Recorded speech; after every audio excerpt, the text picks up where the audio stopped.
The next stop is On the Radar Radio. Stand clear of the closing doors, please. Yeah.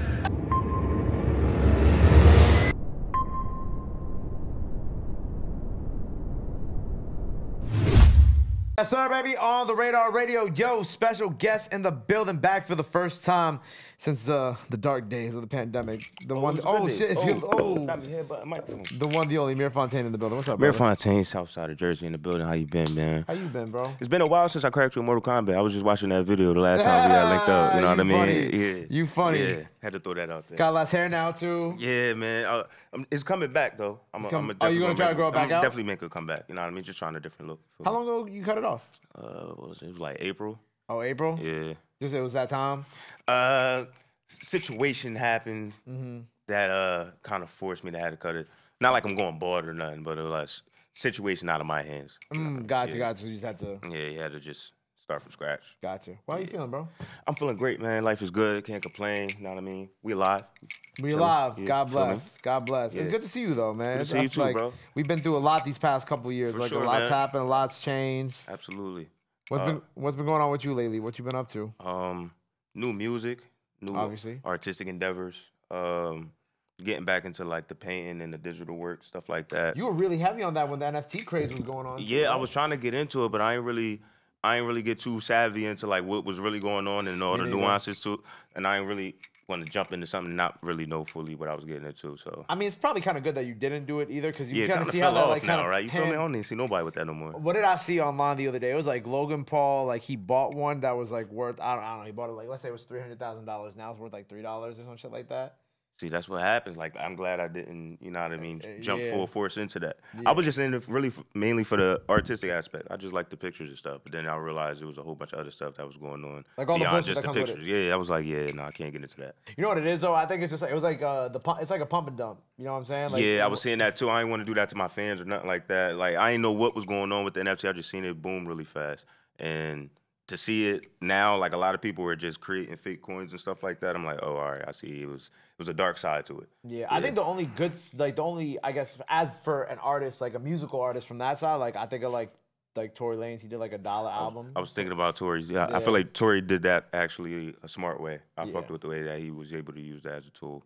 I think that's like the only beneficial thing for in sense of him and fans. Does that make sense? Because like he sold a million albums for like $1. Right. Made $1 million. His fans now have this piece of content, and then they could sell it to people who whatever. I feel like that was the only. But like in terms of like the digital art, it felt like very much like the AMC shit. Remember when that shit happened? Everybody they was pumping in money into the AMC stock and then dumping it. Like it felt like that. I learned that the art was pretty much just the face. The face of it, but behind it, like you're not buying the art. You're pretty much buying what comes with being a part of whatever the exclusive NFT is. So like they were doing like mansion parties and stuff like that, but you got to buy this picture. Like if you ain't got one of these NFTs, then you can't get the invitation to Miami or to LA to come to the party. And that's what people were buying into. So if you ain't have that, you really weren't going nowhere with the NFTs. Yeah, I think the Bored Ape had like parties out here in New York and shit like that. Yeah, I it was was like, a lot of wild stuff going on. and it's like perks of buying the NFT. Exactly. It was kind of like you're not buying the picture. So I forgot what that would be called, but it just felt wrong. I'm like, yo, it's not about the art. So what am I really just putting all this work into the art for if it's everything else that's behind it that I'm not even really knowledgeable about? Right. And I look at it as like yeah, obviously like you own it, but I'm like, what if I just like did a little screenshot? Yeah, that was the thing. I think that was a meme that people were talking about. Like, just screenshot it now. Just took all your money or whatever. Yeah, I got your little piece. Now I can sell you a piece of art too because it's like I don't know. It was weird. It was weird. But I did remember during the time, especially during the pandemic, like you was heavy into like doing the art and stuff like that. Was the Melody Monster cover art done by you too, or no? No, the Melody Monster cover art. Well, all of my ideas for the cover arts are mine. I have a group of pretty much 2 people that I used to go to high school with, and we were all art majors, and they've been doing my art covers pretty much since the beginning now. I'll come up with an idea or let them know what the theme or the concept of the album is. We'll just brainstorm, and then I just let them go crazy. Okay. Yeah, no, because I was even like, because I remember when you would post art, like you do art of artists, and like it would be like some trippy shit sometimes too. But you took it all off the gram. Yeah, because I had to rebrand and like you had to do the rebrand and shit like that. Why do you feel like you had to do the rebrand? Cause after a while, you know, your Instagram gets filled up with a whole bunch of pictures and stuff, and then when you want the concentration or the attention to actually be focused on what you're doing at the time, you got to get rid of everything else. So like for the new people coming in, it's like, all right, you get to see this chapter pretty much, but everything's not deleted. Everything's just like archived, so like it can always be brought back. But you want to use your Instagram page as a promotional tool. Yeah. So you don't want to just a bunch of clutter on there from like 3, 4, 5 years ago. That's not relevant to what you're doing right now. Do you feel like some of your newer music and the newer things that you're working on were starting to get lost in that kind of like? For sure. So like it was kind of all over the place because like you said, I paint, I do stuff like that, but you got a couple pictures of me, my drawings, and then it'll be a selfie, and then it'll be some music in the midst of that somewhere, or like me announcing some music, but the cover art is getting bypassed because people just think it's new art, but then you don't see that as music, and it was just a lot going on. So it was like we had to just keep it concentrated. Yeah, I didn't think about shit like that too. Yeah. It's like, oh look, I'm looking at Mir's art all the time, which is fire. But then like you post like a cover art, and like people might not just automatically, they're like, oh shit, Mir's got a new piece of art out, and they're not registering it as But like don't read the a new caption, single none or of anything that. like that. Yeah, That's crazy. exactly. I didn't even think about shit like that. Yeah. So it was just like, rebrand time. Just rebrand. You got to just keep it simple for the fans. Keep it simple for the new people coming in that might be interested. You don't want to overwhelm them with a bunch of posts, you know. And you back to, you know, really focusing on the music and kind of getting back in that bag and shit too. Absolutely. It was kind of like, you know, I mean, just clearing my mind in a way. Yeah. Because I felt like not like that you ever like stopped doing music, but I felt like, you know, when I was seeing the art, I was like, I wonder where his what's going on in his head, like focus wise. Like where is his head at? Like what's he really focusing on? Were you going through things at the time during the pandemic? Like I want to know what was kind of like going on in your head. Like specifically during the pandemic? Pandemic to like lead into now, you know what I'm saying? Like, like I said, I was seeing all the art, but I wasn't seeing so much new Mir Fontane, the rapper, the artist content. It was here and there though. So like during the pandemic, it was hard to get like into studios and stuff like that. So it was kind of hard to make new music. I still don't. I don't have like a home studio. So I'm always on somebody else's time when it comes to like getting into the studio. So there was that. But I'm always in control of my art. I got my iPad at all times. I can create the same way I create in music. I can create visually. And I've been doing that since before I was making music. But as far as like where my head was, it's just, I feel like you have I wouldn't call it existential crisis, but it's like you really just start feeling like, yo, like this can all be taken away from you at any moment. Like whether that be life, what we would think as freedoms and stuff like that when we were just being quarantined and stuff like that. It just allowed me to feel a sense of freedom. Like, so I got control of something, you know?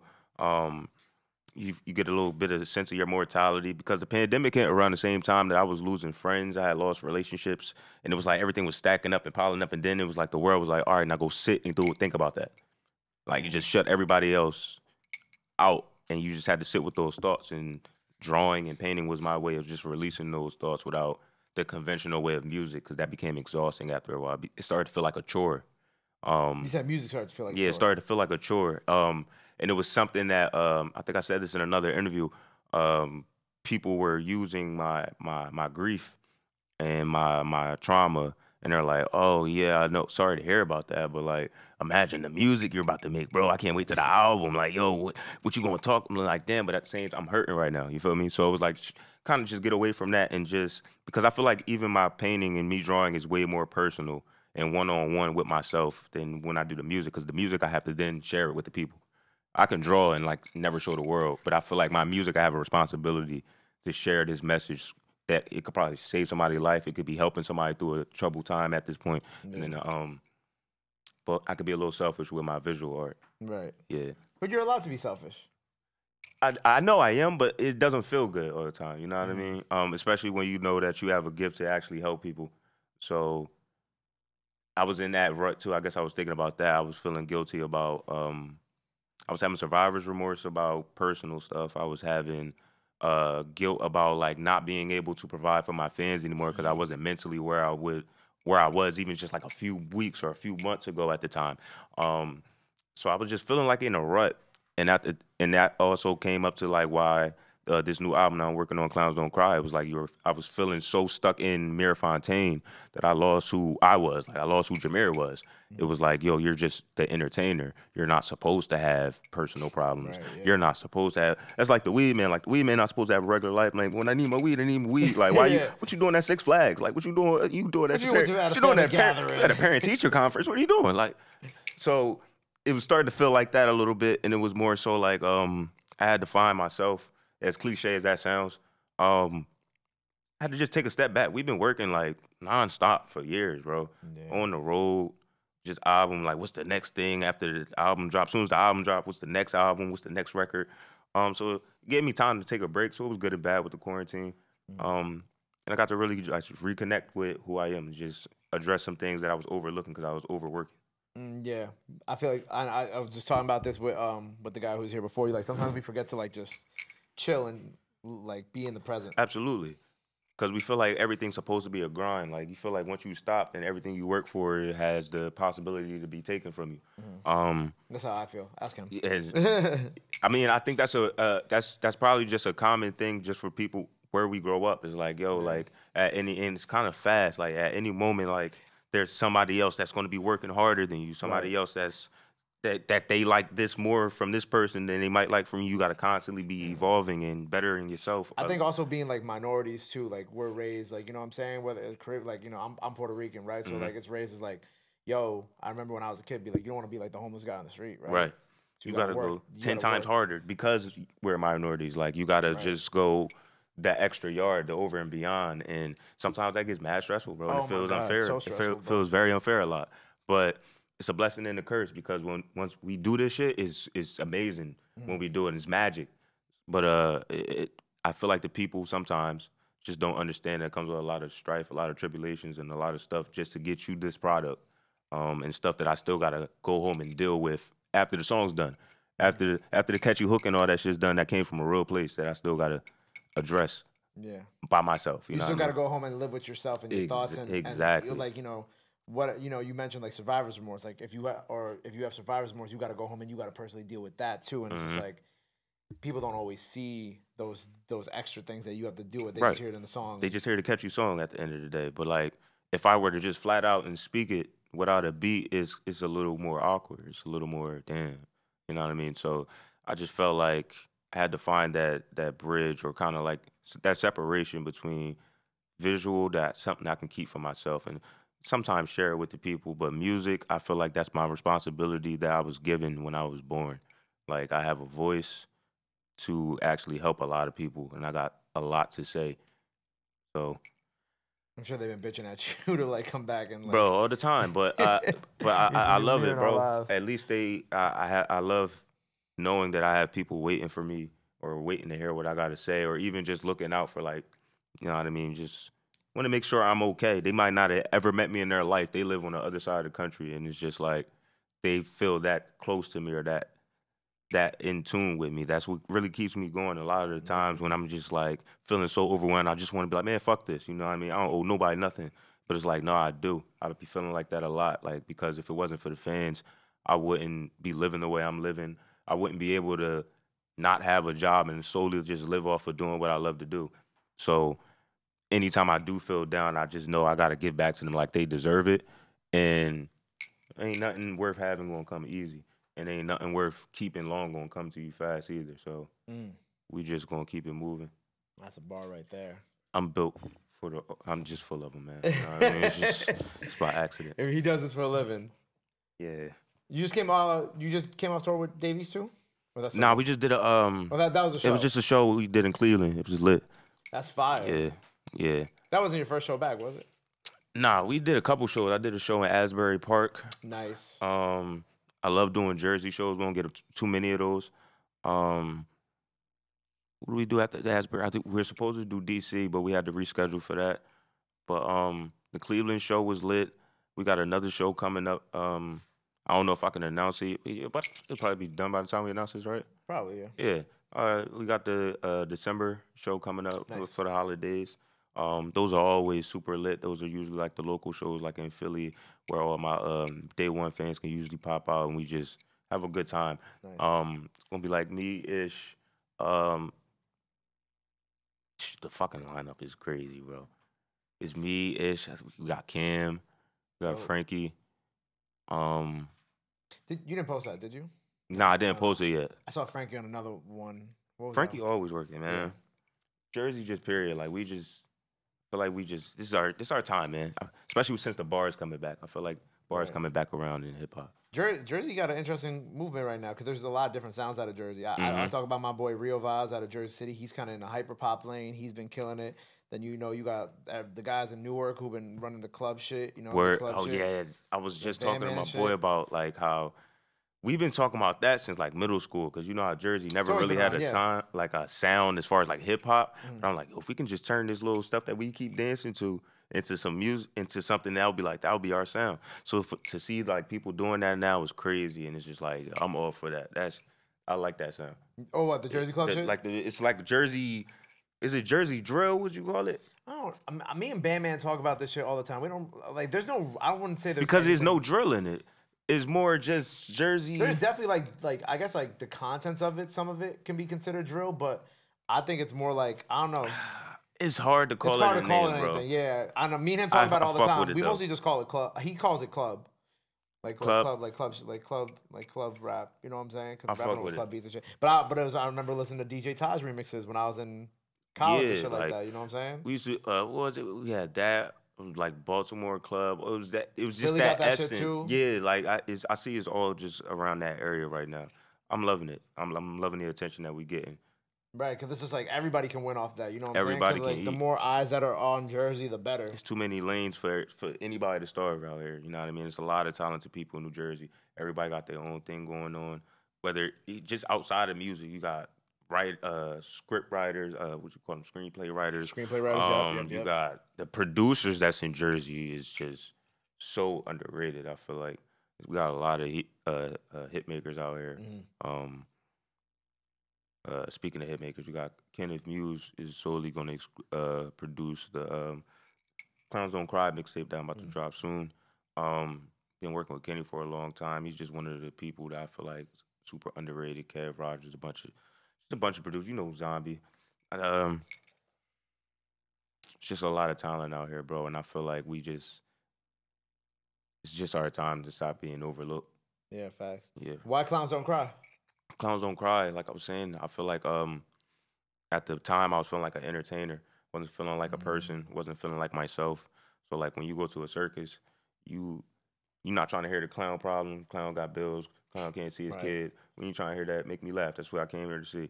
You know what I mean? So not to be so harsh, but that's to put it in perspective. It's like, all right, you're a rapper.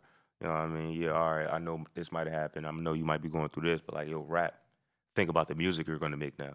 It was pretty much that. So like, it was a play on also like the movie The Joker. You know what I mean? You don't know what the clown or this person, period. Say the clown could be anybody. It could be a lawyer. It could be a doctor. Anybody. You don't know what this person goes home and has to deal with, whether it be mentally, you got family issues, financial issues, whatever the case may be. They just expect for you to do your job. And that was just something that I was feeling during the quarantine. I felt like a robot. It was like you're not allowed to have emotions when you're a rapper that I admire. I'm not trying to hear that shit, bro, because I'm going through that shit too. I'm not trying to hear it. If you're going to say it, put it on a record. But, yeah, no, that's why I faded away a little bit from social media. It was like, niggas not trying to hear you mope, complain, or really, like, vent. Unless I'm doing it on a record or I'm doing a freestyle about it. Then it's, like, acceptable. And then I'll get those 2 a.m., 3 a.m. DMs like, yo, I'm listening to this song right now. And I'm bawling my eyes out because, like, I've listened to this song 60 times, but I've listened to it tonight, and it's hitting different because I'm going through this or I'm going through that. And I'm like, this is what I make it for, just to get a little bit of what I be feeling off of my chest. Yeah. Because I don't like talking to nobody really too much. Not even like I don't trust nobody. I just don't. I feel like when you speak it becomes even more real. You ever have somebody, you ever be, like, really fucked up, but you chilling and you holding it together until somebody asks you, oh, you good? Yeah. Then all lip quiver and all this shit. Shit just start fucking up. It's like, yo, you just try to bear it together. You right, try to keep it. You try to internalize it instead of exactly. But I feel like that's a Jersey. It might be an East Coast, Jersey, New York type thing, bro. We some tough motherfuckers, bro. We don't got time for no type of emotions. Right. We just trying to go get out here and get it, man. It's like pick yourself up, dust yourself off, and Fact, keep it pushing. Because nobody cares, bro. That's Nobody literally cares. what we was raised up. Nobody cares, bro. Just go get it. Yeah. Yeah. Nobody cares. What did I tweeted? I said nobody cares. Work harder or something. I tweeted that, whatever. But that's a different context too. You know what I'm saying? Like I guess in like that's more like what I said was more like in like a work sense. But like I guess like in an emotional sense, it's like it's more like just people just don't care, man. People like you're just expected especially as a man, you're just expected to just get up, dust your shoulders off, and just get back to work. You know what I'm saying? But like, I don't even mean to get that deep because I feel like that interview can go a whole different way, get real deep. But like, you think about, just keep it vague. You think about a lot of these rappers that are they're like losing their lives. You feel me? They'll talk about them this week, love them, play all their music, throughout this whole week until the next thing happens. It don't even got to be the next rapper loses their life, just the next thing. You feel me? And it's like the dehumanization, I feel like. They'll even put the video of you dying on the internet. Oh, we was just talking about this in the last interview. Call themselves fans. Right. You feel me? I think this actually reminds me of when I interviewed Adam 22. He was on the show and he's like, yeah, you know what's crazy? I forgot who passed away at that time, but he's like, you know what's crazy? He's like, I don't see anybody talking about how he's like, I don't really see the Dolph stuff in the news anymore. I don't see the Kevin Samuel stuff in the news anymore. I don't see about who's the other rapper from Atlanta who passed away? Trouble. Thank you. He's like, I don't see the Trouble stuff in the news, and I think the Trouble stuff really came and went like that. Like, you know what I'm saying? Like in the blink of an eye, people stopped talking about Trouble, and he made a good point about it. He's like, yeah. He's like, it just happens in the blink of an eye. And you bring up like the shit on the timeline with people dying, and you know, I've seen like unfortunately the PNB Rock shit crossed my timeline. Right. And, you know what I'm saying? Unfortunately, the Takeoff shit crossed my timeline, and it's just like I don't want to see this shit. I never wanted to see this. Nobody wants to see. Nobody deserves for that to be like public. You feel me? But because once you're this public figure, it's kind of like all bets are off. Like that's what you get. That's the price of fame. You feel me? Better not die in front of me. I'm gonna whip my phone out. Like crazy. Yeah, it's nuts. It's a dangerous hobby to have, bro. Very dangerous hobby. Yeah, it's just stuff I think about a lot. It's like, yo, I just wanted to rap, bro. Yeah. I know a lot of these people just wanted to rap. No matter what they rapping about, like everybody just wanted to rap, feed their family or whatever like that. I forgot what I was watching. They said, that's why I don't really like, I don't hate anybody. I don't really hate on nothing nobody's doing because they said that one signed rapper, every signed rapper, he feeds at least 6 black families. Whether you think he sucks or not. He just fed at least 6. Can feed at least 6 families. Okay. His own, his cousins, the aunts, everybody's eating. Okay. At least 6 families are getting fed off of one rapper. Right. Okay.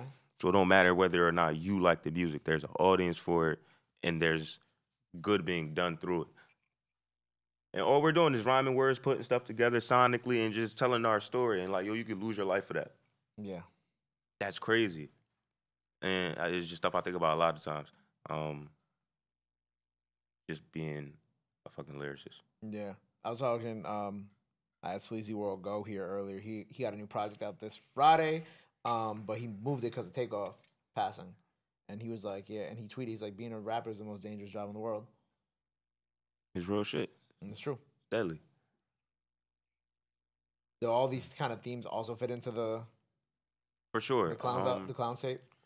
Clowns Don't Cry touches on a lot of things. It touches on just the way the industry works or what they expect of certain, whether it be a certain look, certain things they want you to talk about.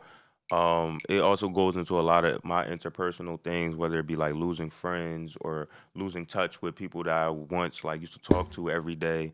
What else we get into? Thinking that you can find your all the answers to your problems. Like everybody thinks moving to Atlanta, you're just going to get lit. You're going to be rich as hell as soon as you go out there, whatever the case may be. It's all a part of the matrix that we put ourselves into on what we believe this game is. Until you're really in the game and you talk to some people who may be deeper in the game than you and you hear the stories and where their mindset is, and you understand that like, yo, we're really like this whole thing is a circus. It's out of control. It's chaos. It's a lot of things going on behind the scenes and stuff like that, but the audience never sees it. You don't see all the shit going on with the tigers and the bears to get them to ride this bike. You gonna see them ride the bike though. Yeah. You know what I mean? Same thing. You don't see how many broken legs and broken necks before they got this trapeze little art thing down. But you gonna see them do it flawless when it's time to do it. And you're gonna love them, and you're gonna be upset if they not in the mood to do it, or if they feeling any type of way to not be able to perform. I think it's messed up. Yeah. Clowns don't cry. We don't get load management. Huh? We don't get load management. Rappers don't get load management. What do you mean load management? You know, in basketball, how like Kawhi don't got to play every basketball game. Yeah. Yeah, we don't get that. You don't get that benefit of the doubt. As soon as you do that, it's called you fell off. That's a very interesting way to put it. I didn't think about it like that. For sure. You need mental load management. Yeah. You know, it's a lot of traveling. It's a lot of, you got to create new shit in a world where it's new music every 5 seconds. It's like, yo, you got to keep attention. It's a lot. Like mentally, people break down. This is why a lot of these ODs and stuff happen. Like people, it's pressure. Yeah. It's real life pressure. On top of the fact you got to look over your shoulder everywhere now. Like you can't even just be you. Yeah. You got to deal with fame. Got to deal with fame. But like I said, it'll feed 6 black families if you can do it right. So is it all about, is it worth the risk? It's definitely worth the risk. There's a great movie script in there somewhere. Like I feel like just us talking about it is like, damn, like I could see this like being a whole documentary or something. Like on some Jordan Peele, like some surreal. You want to be a rapper and you want to feed these, but you're gonna have to go through that. It's something in there. Something in there. Figure it out. It's something in there. Hey. I would have to take load management though. I gotta get rich first before I could be taking those type of endeavors. You know what I mean? Just take a couple years off to do something else. But for sure, man. This project. So after this project, what do you want to do after that? Like, where's kind of your headspace at once you dropped Clowns Don't Cry? Right after Clowns Don't Cry, we getting into this Who's Watching the Kids 3. Okay. You know what I mean? We got go back to form. We got to. I know I want to get back. We talked about this probably like last year. I want to actually get into it. We're going to work on this shorty story. I guess it will be like a short series, like a little, probably like a YouTube web series or something like that. I might drop it either weekly or like just drop it all on the joint. But yeah, because I want to get into my acting bag. Some of the stuff I draw or some of the stuff I can't draw because it's actually a movie, I want to get into that. You know what I mean? Like, I got to stop being lazy and just draw storyboards. I like getting to the finished product. I mean, I'm a customer sometimes too. So I like just seeing the end result of a lot of stuff too. But definitely, bro. I'm ready to just spread my wings with my creativity. I feel like I've been holding back just trying to pursue this music career solely for so long that I haven't really just been doing what I know that I can do. So yeah, but besides that, like I said, Who's Watching the Kids, Shorty Story series. We're just gonna keep knocking these shows out. And yeah, I'll let you know anything else as soon as we come up with it. But like, I just want to keep it pushing. I'm just thinking super big. I don't want to make no small moves. Super big moves. Big moves only. Big moves, man. All Michael Jackson type music videos. I want damn near short film, 10-minute music videos. You know what I mean? You gonna feel this. I feel like, cause why not? You know what I mean? Just bring back the love to the art. Bring back just the essence of what I fell in love with. I fell in love with the storytelling aspect of it, though. The whole, from the music video to the fucking Slick Rick types to the street novels, all of that. That's what I fell in love with, period. And I'm just trying to do what makes me happy as well as makes my fans happy. Word. Yeah. Well, man, I can't wait to see what you do next, bro. Appreciate that, man. Clowns Don't Cry on the way. Clowns Don't Cry on the way. Freestyle now, so go check that out. That's out now. Yes, sir. Before we get out of here, anything else you want to let your fans know? Obviously, you know where they can follow you at, all that good stuff. Now is the time to do it. This camera right here. This one. Hey, you can follow me at Mir Fontane. That's MIRFONTANE.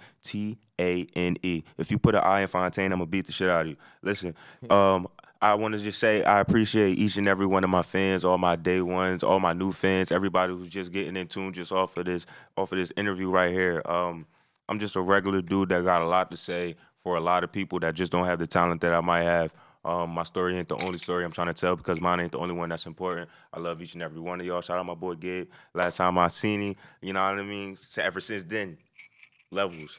such a big inspiration, bro. Appreciate you for having me. Thank you, bro. My Thank pleasure you, to man. have you back, man. Thank you. Make sure you go follow him. Go run up everything Mir has out now. He's got a lot of shit from all the years. Go run that shit up. Clowns Don't Cry on the way. Go follow him. Go show him some love. Go show him some support. Love his street, support his street. But y'all already knew that. Till next time, on the radar. Mir Fontane, Jersey. Yes, sir. No I in that shit. No I. I'ma smack the shit out of you.